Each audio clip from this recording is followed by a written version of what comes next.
और ये एक ऐसी व्यवस्था बनाता है कि एक पार्टी मैन, एक यस मैन चुनाव आयुक्त बन सकता है। वो दिन भी दूर नहीं कि चाहे भाजपा अगर कल तो संबित पात्रा को चीफ इलेक्शन कमिश्नर बना सकती है मैडम, और 2:1 के रेशियो से संबित पात्रा देश के चीफ इलेक्शन कमिश्नर बन सकते हैं। आप सोचिए कि ये कितना खतरनाक होगा अगर वो चीफ इलेक्शन कमिश्नर बन गए।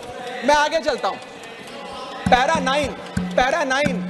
9 इस सुप्रीम कोर्ट जजमेंट का कहता है, the executive alone being involved in the appointment ensures that the commission becomes and remains a partisan body and the branch of the executive. The independence of the commission is intimately interlinked with the process of appointment. यानी कि supreme court ये कहता है कि चयन का जो पूरा प्रोसेस है वो पूरी तरीके से इलेक्शंस कैसे होंगे, फ्री होंगे कि फेयर होंगे, वो तय करता है। मैं आगे चलता हूं, 14 मिनट है मैडम, अभी तो 6 मिनट बाकी हैं।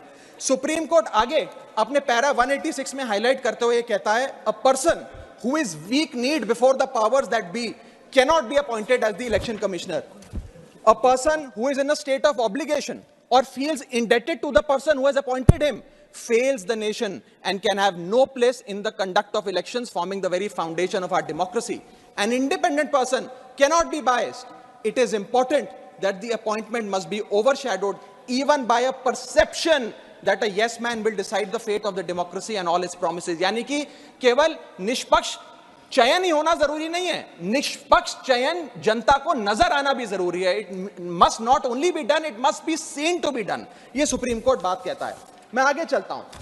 तीसरा कारण कि क्यों हम इस बिल को अपोज कर रहे हैं वो है कि ये जो प्रपोज्ड सिलेक्शन कमिटी है इसमें कोई चेक्स एंड बैलेंसेस नहीं है।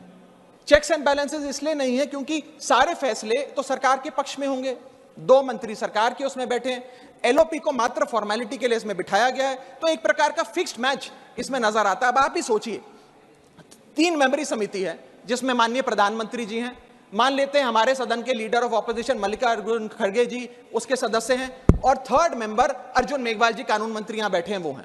अब इनकी बैठक चल रही है, इसमें माननीय प्रधानमंत्री जी कहते हैं कि मैं रमेश नाम के शख्स को चीफ इलेक्शन कमिश्नर बनाना चाहता हूं। खड़गे साहब कहते हैं कि मैं रमेश को नहीं सुरेश को चीफ इलेक्शन कमिश्नर बनाना चाहता हूं।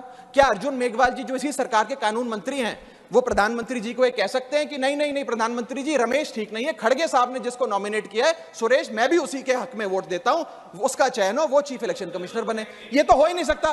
तो जो सरकार चाहेगी वही होगा।